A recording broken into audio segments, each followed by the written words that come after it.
Pambate, Matasika va potiter. Politique à Sika, Izate, Zara politique Wana. Dollar, Zara ya Kopata.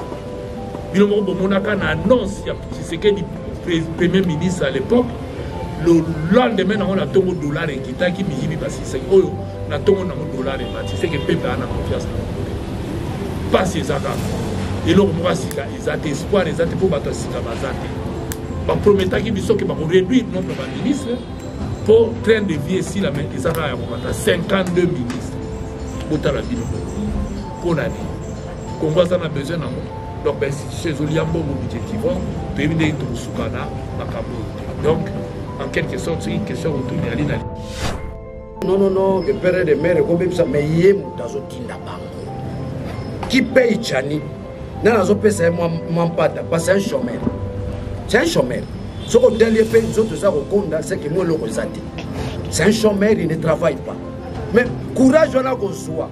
Ayaka Karabe na loi n'est pour les gâter, s'appelle loi T, c'est l'apologie de l'idiotie. C'est l'apologie de l'absence de l'intelligence.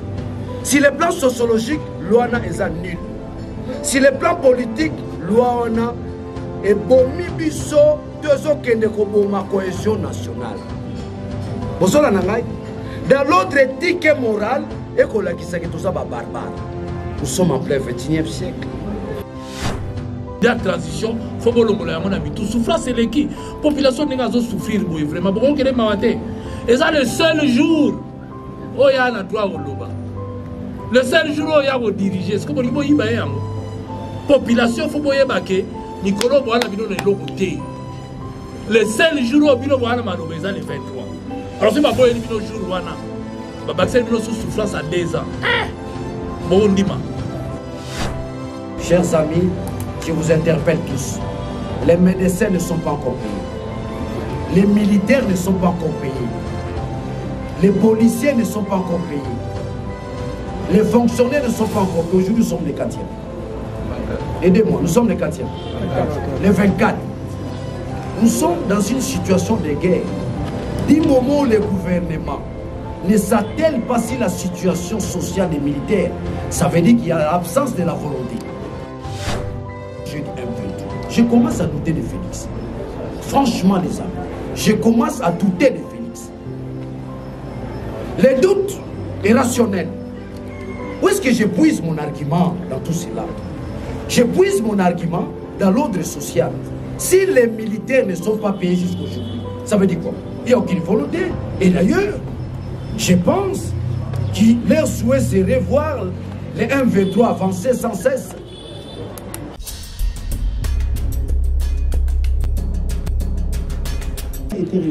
Il avait été dit que cette proposition énerve la Constitution. Je crois que ce débat est clos. Je crois qu'en fait, Félix Tshisekedi et les siens s'ennuient au Palais de la Nation. Sinon, s'ils avaient à faire, on n'en serait pas là à débattre de cette loi. On serait là à parler de problèmes qui touchent à la vie des Congolais réellement au quotidien. Merci. Oui, monsieur Raphaël.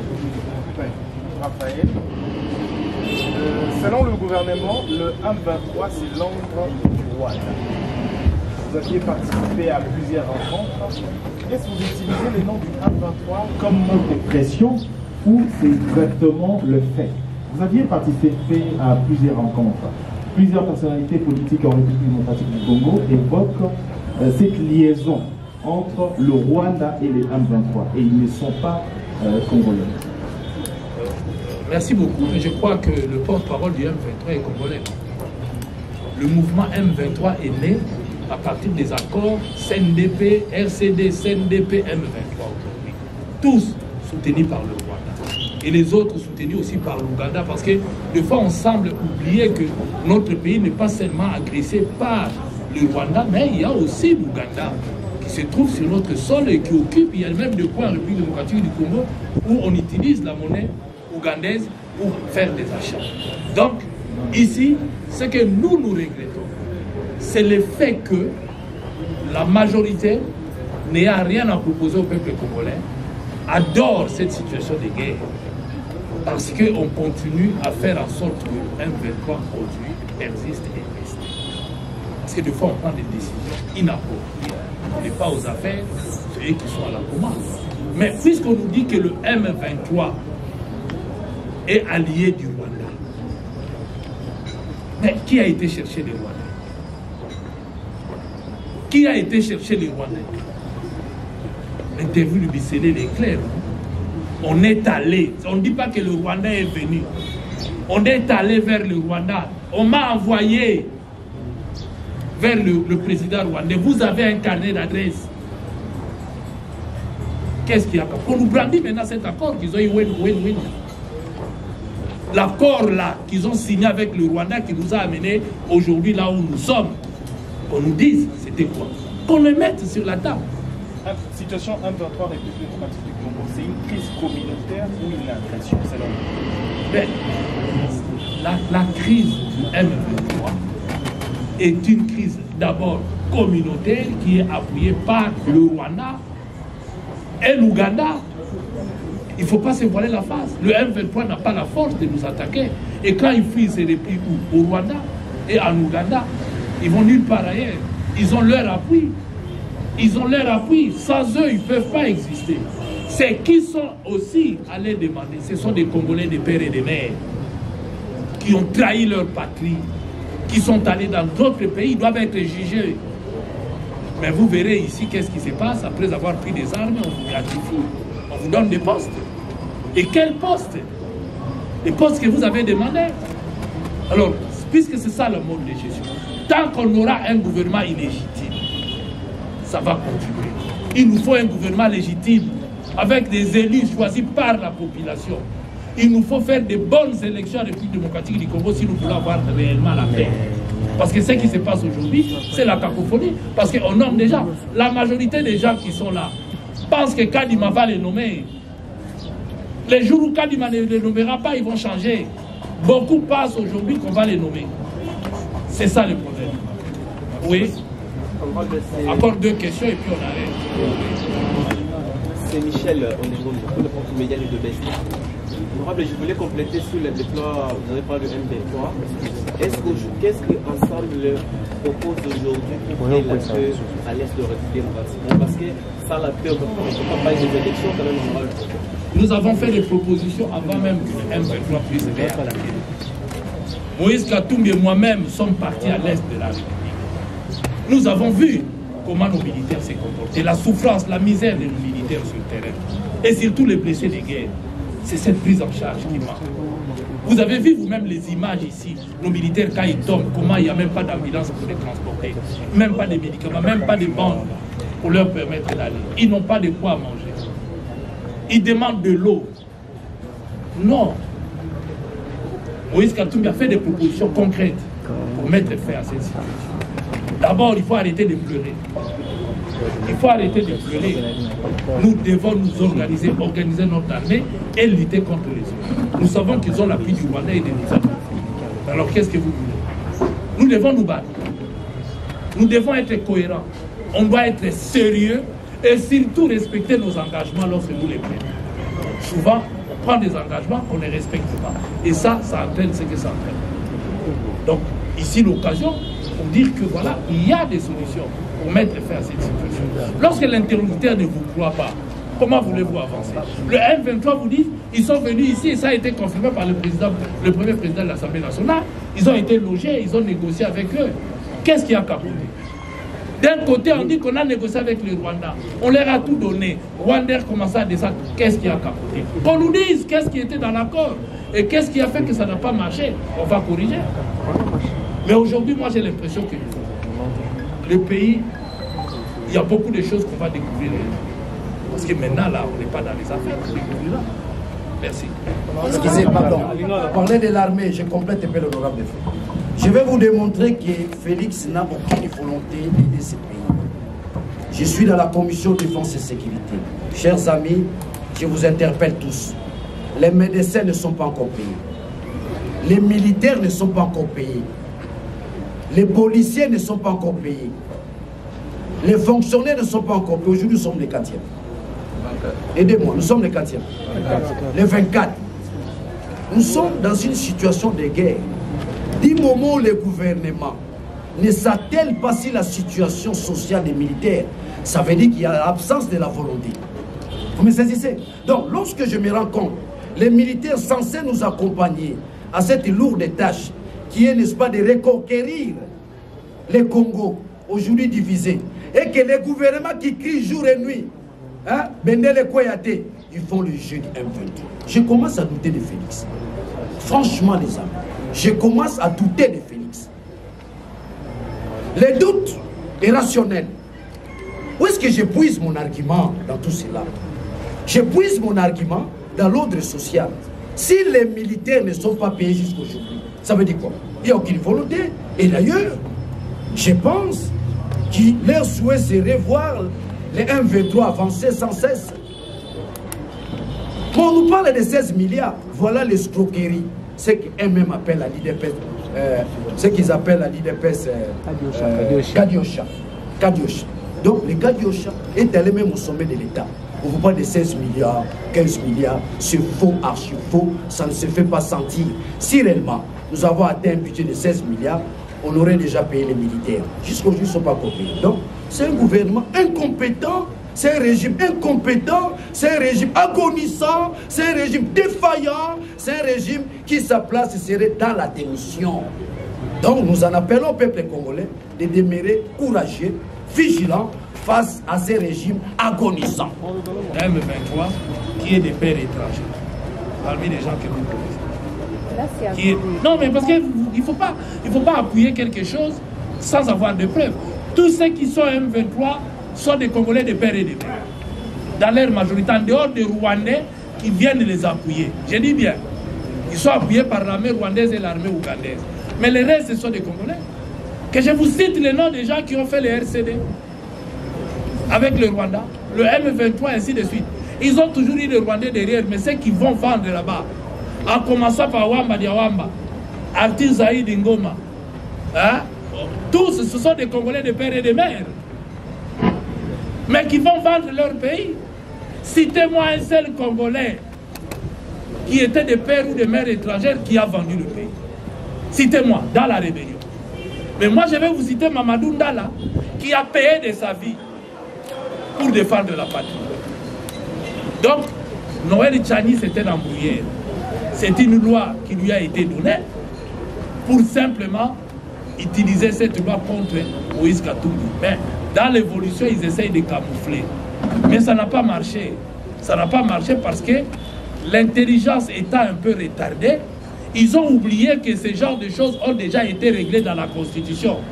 L'article 13 que je vous ai lu là, Noël Tchani ne l'avait jamais lu. Il l'aurait lu avant, parce qu'on ne peut pas être Congolais, aimer son pays, être professeur d'université et ne pas maîtriser la Constitution. Lorsqu'on décide d'élaborer une loi, on tient compte de la loi fondamentale.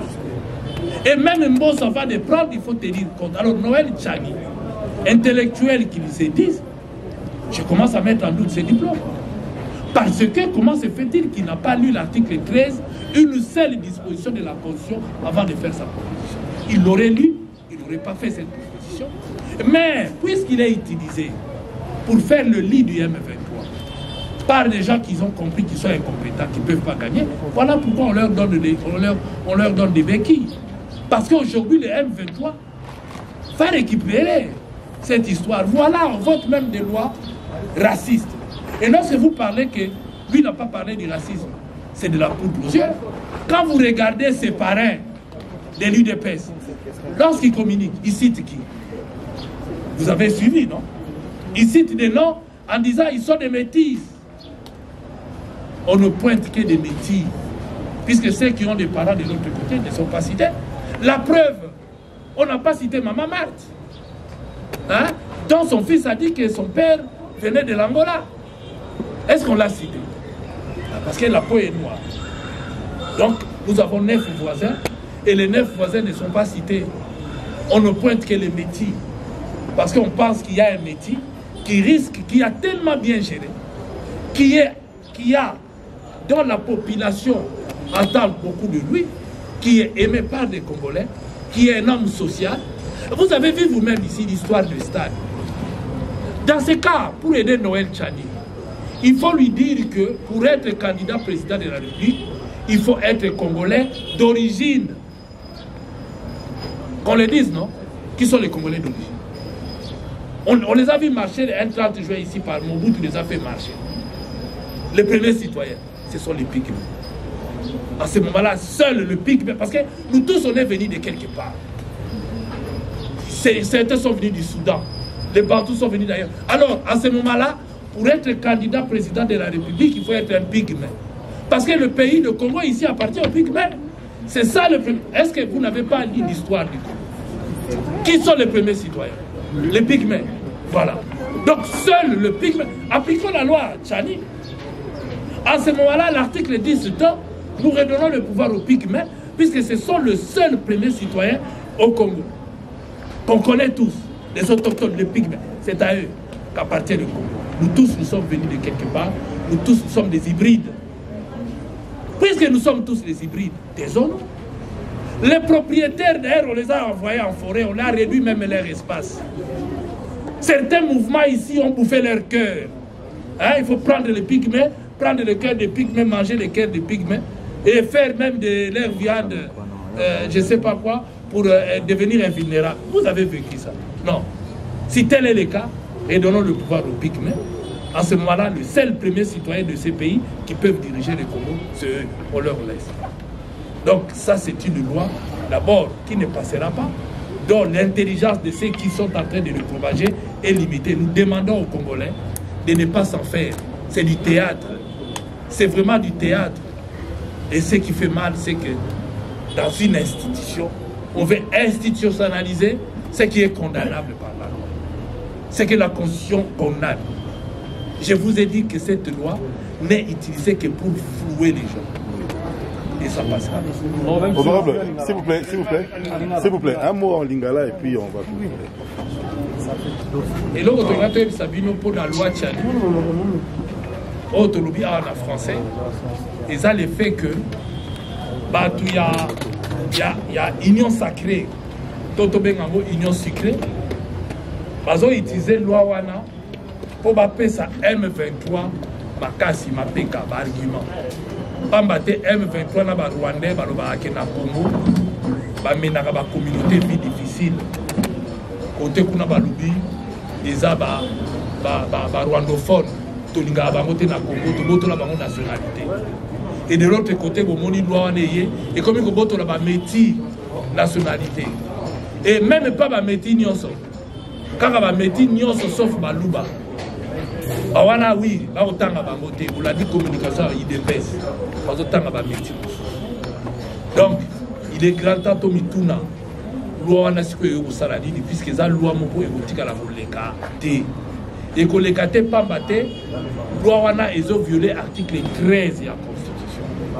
L'article 13 de la Constitution va lobique parce que pour les cas faut pas la disposition. On va dire congolais mon côté.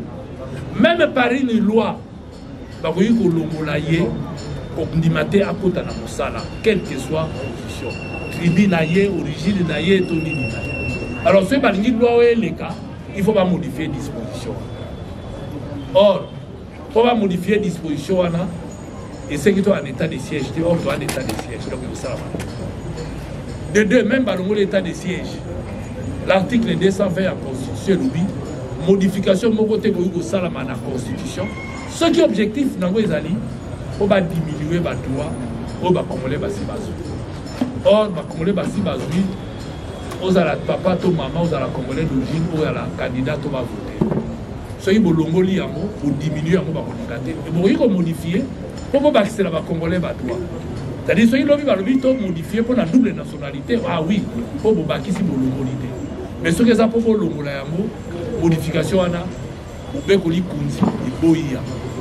Donc, si tu réfléchis, tu vas avoir un kawana, tu vas avoir un maïna. Tu vas dire que loi n'est pas un bureau d'études. Le bureau d'études est quoi qui sert. Donc, il faut les cater. Alors, si tu vas faire ça, il y a quoi? Il faut le baquer. Tu vas faire ça, il va argument, dans le M23. Pas matin, dans le qui minou qui va le dire, tu vas faire la nationalité, tu vas faire la Congo. Ce qui va le dire, c'est qu'ils ont des pères et des mères. M23 tout dit Congolais qui a des pères et des mères pour accueillir. Tout le monde dit Congolais moroté na kati M23 ya Meiti. Tout le monde dit Congolais moroté à demi Dakar.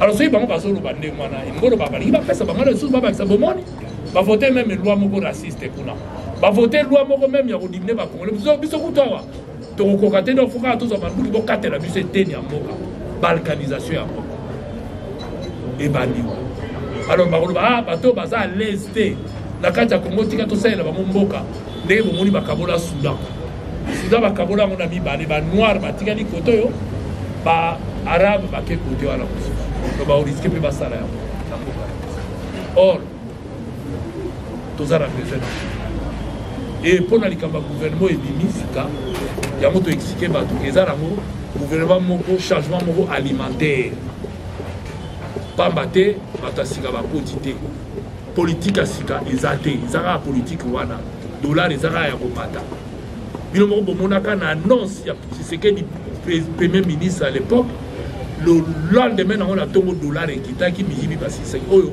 na tongo na dollar ebati c'est que peuple a confiance pas ezaka eloko moko asika ezate espoir ezate po bato asika bazate baprometaki biso ke bakoréduire nombre ba ministre pour train de vie ici la main ezaka ya komata 52 ministres botala bino pour nani Congo ça a besoin nango donc ben institution zoliambo budgétivement périmé to sukana makabo donc en quelque sorte c'est une question autour de Alina Lingala autour de tout répondre na compléter l'offensive na kota Lingala na kota lisete ezali mauvais côté loi Tchani eza mauvais côté ne balobi na lokota français Tchani fait l'apologie de l'idiotie et côté ali sala mboka mususu de biso na mboka na biso maele ezate na moto tout ça batabwanya te lorsque la communauté des hommes souffre un problème d'intelligence pour mona makambo wana ya bachani wana donc c'est l'apologie de l'idiotie, c'est l'apologie de la corruption, c'est l'apologie du marchandage, c'est l'apologie du népotisme. C'est cette loi-là. Donc, et là, ça passe dans la loi wana, Félix a fait la bazo poupola. Donc, non, le père de mère, mais il y a un bango. Qui paye Tchani? Non, c'est un chômeur. C'est un chômeur. Ce que c'est un chômeur, il ne travaille pas. Mais courage, on a qu'on soit. Ayaka karabe na loi ne ko le kate zape loi te bokanga yango, c'est l'apologie de l'idiotie. C'est l'apologie de l'absence de l'intelligence. Si le plan sociologique, loi na est nul. Si le plan politique, loi na est bomi biso tezo kende ko boma cohésion nationale. Dans l'autre éthique et morale, barbare. Nous sommes en plein 21e siècle. La politique n'a pas de stratégie à Bongo. C'est barbare. J'en appelle à nos amis de l'IDPS de changer de stratégie. Stratégie au bon sala. Dans une approche scientifique et intellectuelle, c'est du barbarisme. Il n'y a pas autre chose. C'est du barbarisme en plein 21e siècle. Or, nous avons quitté cette époque du barbarisme. Pambate. Bana na biso bakei na kelasi biso moto kei na kelasi tokomi na mayele pe na bwanya to sala lokola bande ko mususu. L'intelligence est universelle. C'est universel. Mayele ezana bamboka mususu yango pe biso to sengi to sana. Mais biso tokomi ko boma bomoto na biso pona lipumu ndenge na lobaki yango eza loi lokoso. Je reviens à mon frère Nsingi Pululu. En politique, tu peux demeurer menteur, mais tu seras rattrapé. Ngana ebara singi pululu muta opposition. Tant que na mapone baza kili moko ba godé poyi bani bana conception population. Professeur 15 diplômes, ceux qui ba lupangwe, ceux qui peut à classe et ni notanga on a ajozana ngo, on se pose des questions. Ndekolanga singi tangu tozo bunda na politique ngana ebela ke muta opposition. Muta masese. Nako mona siko ke bakamba kamboka na masese te. Bata masese ngo basuba ka bongo. C'est que Singi fait, on appelle ça hier escroquerie politique. C'est de la ventrologie. C'est de la ventrologie. Donc ça dit que moto, bongo et longo, bongo, na moto, et quoi il n'a lipoumou. Le cerveau s'est émigré au ventre. Il déplace des consignes à Sali. bapesi pe signer nango ba na cadeau ya loi osola nanga asali lote courant pe kimi diso donc tozo kebisa ndeko Nsingi o lelo longwe mukongo ko mi muluba tala changement ya province aboya longwe mukongo Nsingi soko benge na Nsingi pululu elo etsikali ka bakisaka Nsingi pululu chibangu shingi pululu kwa longwe mukongo komi muluba moyena 50-50 chop eko boma bato chop mukongo akomi muluba nzela kisanta bosani ye wana mokene nzela mbujimai omesa pe mabete mbujimai pesa kaka mboka na biso kisantu pesa kaka mboka na biso mais identité na biso to belio mukongo mais c'est normal na moni vie na ngape na kotale lobby vie na ngako papa Léon abio petit na ngai na changer combo na komi mukendi pona zo musala en tout cas petit fonga ba combo wala vie komi mukendi vie za mutabandu papa Léon afani na yolo na kotina bino ba journaliste na moni ba document vemna Léon mukendi vie pona ni boye vie petit na ko kaliso na suki po batalo kuna po banana chichi moamba na zongisi penda lokumu na bandeko na ngai Francis Kalombo na Mukebai qui aujourd'hui ce sont des Kassaïens mais na bolingo mboka ba dénoncer bandeko na bango soka zala kingai banga monia mais ça vient de vos propres frères Kassaïens boyoki Mukebai mu kwantombo les mboka na ye to biso na soto lokumu sa mboka na biso machama menu monsieur tu es quel genre de président qui joue avec qui qui joue avec les 450 tribus du Congo. Hein? So ba tribunaux so ba sangani face na baluba c'est mauvais. Okay. Baluba ba bande ko na biso. Ndetinga baluba de ko nomba fota ngai. Baluba bazo sakana na biso. Oh wana ba ngenda kozwa mo fufu na oya. Oya biso ya de bonomo ya nga matete on a lundi to lié mardi to lié te kureza te bango bazana Félix te. Que les gens sachent. Je lance un appel à tous les Congolais. Baluba o bazana pasi lokola Francis Kalombo a su posteté biso beto na posteté baluba wana bazo souffrir bazana peuple mais mulubu azo mela soupe ya ndakala akolia nzombo na fumbwa na kwanga mikolo bayo bazo tindelaka ya michopo ngubu ezo uta parka virunga mikolo ba molia michopo ngubu baluba wana bangonde balimba entretenir tribalisme croyant que Nanzela tribalisme ba se maintenir na pouvoir na bisino bandeko bozo kosa bandeko bazolo baloba na bozaneli kiate biso ensemble to komi na niveau oyo où nous avons atteint le niveau ce qui to moni république ezo marcher bien te yo mutoza au numéro 1 soit peuple hein benganalogie. Ok. Oui, merci. Raphaël.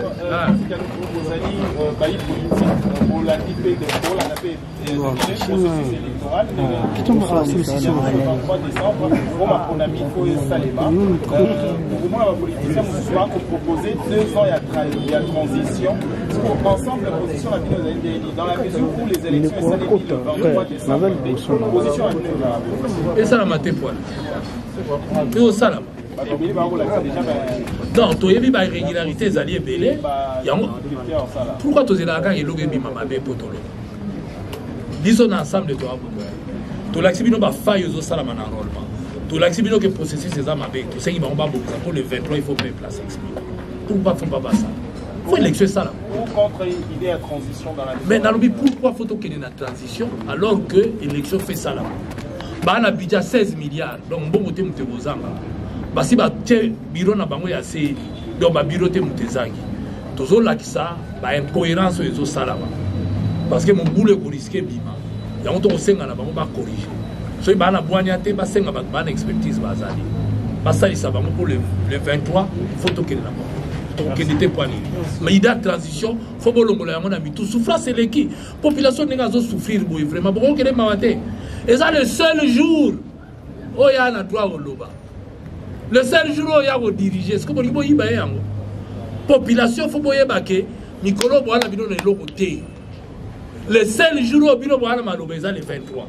Alors c'est pas bon, il y a un jour où Babaxel Bino sous souffrance à 2 ans. Bon, dis-moi. Non. Parce que Babaxel Bino 2 ans souffrance. Dis-moi, 2 ans pour Bassani. Quand on va sur ça, la seconde.